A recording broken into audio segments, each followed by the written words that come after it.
सूर्य परे शोभ खेत गिरजा वम विसार अणभाला विड़ भाकरे आड़ी ढाल ढाल मथा तेज करा मार पदता होती जीए सिंधी बोली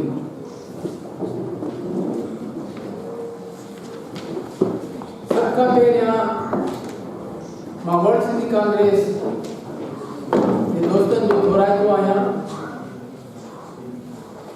जिन तमाम अहम मौजू ते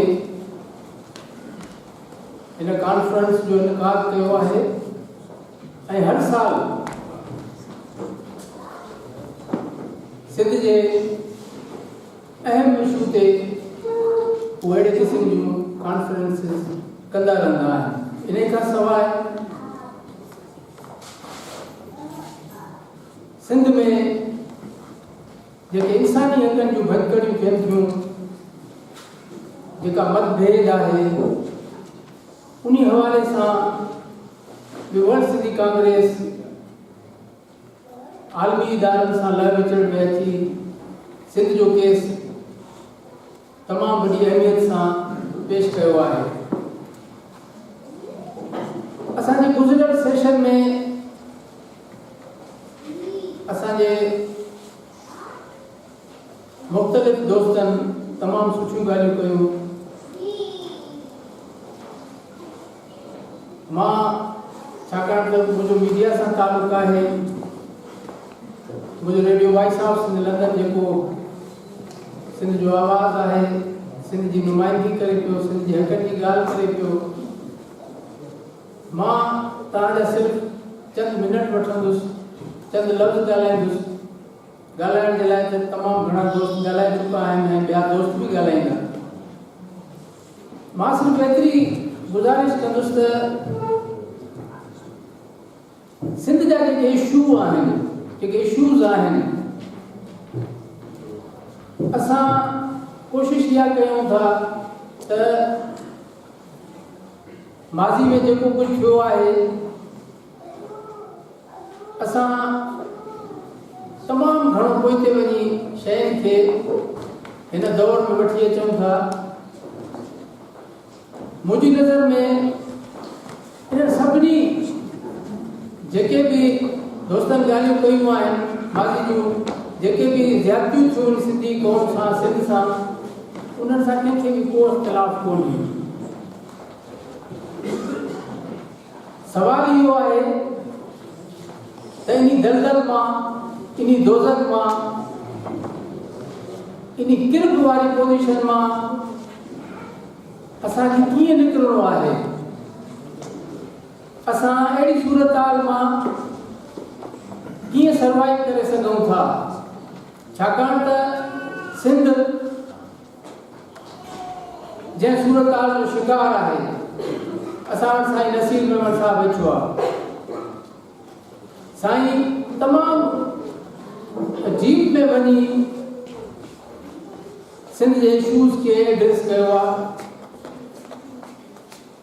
छाकाणि त radio voice of Sindh London ते सिंध में जेके बि सिंधोज़ धुरियूं कमु कनि थियूं, उन्हनि जूं मुकमिल कार्रवाइयूं हलायूं वञनि थियूं।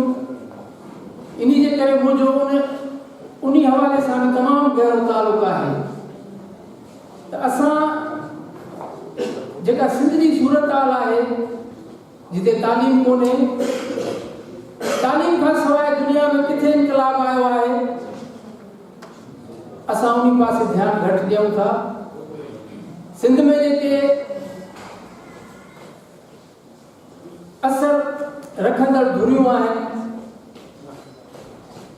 तव्हां सभु ॾाढा आहियो, तालीम याफ़्ता आहियो, तव्हां सम्झो था त सिंध में हिकिड़ियूं इक़्तिदार में धुरियूं आहिनि, ॿियूं धुरियूं जेके इक़्तिदार खां ॿाहिरि आहिनि, उन्हनि जी बि हिकिड़ी हैसियत आहे। उन्हनि सभिनी खे जेकॾहिं तव्हां ॾिसंदव त सिंध में शऊर ऐं तालीम जे लाइ उहे छा पियूं कनि। सभ खां वधीक मुंहिंजी नज़र में ज़रूरत इन ॻाल्हि जी आहे त असां जेका असांजी 5 करोड़ सुतल क़ौम आहे, उन्हीं के असां कीअं जाॻायूं। दोस्तन तमामु सुठियूं ॻाल्हियूं कयो।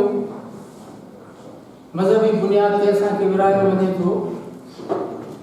असां वटि असां ई हिंदू मुस्लमान जी ॻाल्हि कयूं था, पर मुंहिंजी नज़र में त जेको सिंधी आहे उहो ई वॾो उन जो गुनाह आहे।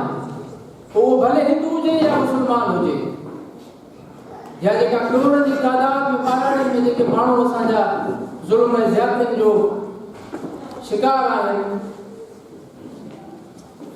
उन्हनि खे त मज़हबी बुनियाद ते नथो ॾिठो वञे। या दोस्तनि ज़िक्र कयो त मदरसनि जी हिकिड़ी वॾी लांड शुरू थी वई आहे। शुरू त थी वई आहे, पर करणु छा खपे? असांजा ॾाहा जॾहिं बि अचनि वेहनि ॻाल्हाइनि त घटि में घटि उन जो हल असांखे पेश कनि त क़ौम खे छा करणु खपे। तालीमी इदारा बंदि पिया आहिनि। असांजूं जेके बासर कुवतूं आहिनि उहे पंहिंजनि इलाइक़नि में सभाऊं ठाहिनि, संगत ठाहिनि, मनुष्यात जो आम विकिरो थिए थो। ॿियूं समाजी बुरायूं असां वटि जाम आहिनि, उन पासे कंहिंजो ध्यानु ई कोन थो वञे। असां वटि NGOs आहिनि, पीपुल्स पार्टी आहे, ॿियूं धुरियूं सिंध दोस्त धुरियूं आहिनि, अहले कलम आहिनि, अदीब आहिनि। जेकॾहिं तव्हां कामयाबी ॾे वञणु चाहियो था त तव्हांखे शऊर ऐं इल्मु ऐं तालीम खे सभ खां वधीक अहमियत ॾेई एड्रेस करणो पवंदो। मां तव्हां सभिनी दोस्तनि जो थोराइतो आहियां, ख़ुसूसन वर्ल्ड सिंधी कांग्रेस जो थोराइतो आहियां।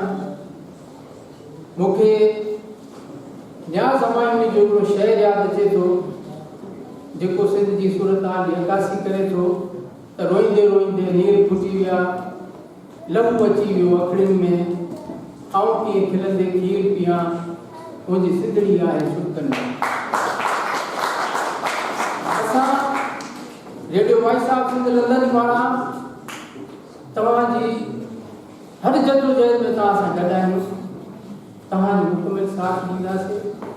तव्हांखे बि इहा गुज़ारिश कयूं था त तव्हां बि radio voice of Sindh London जी रहनुमाई कयो, उन जो साथ ॾियो, उनखे कीअं बहितर खां बहितर हलाए सघिजे थो असांखे तजवीज़ूं ॾियो। मां तव्हां सभिनी जो वरी हिकु दफ़ो ॿीहर घुराईंदो आहियां, जीअं असांजी सिंधी ॿोली।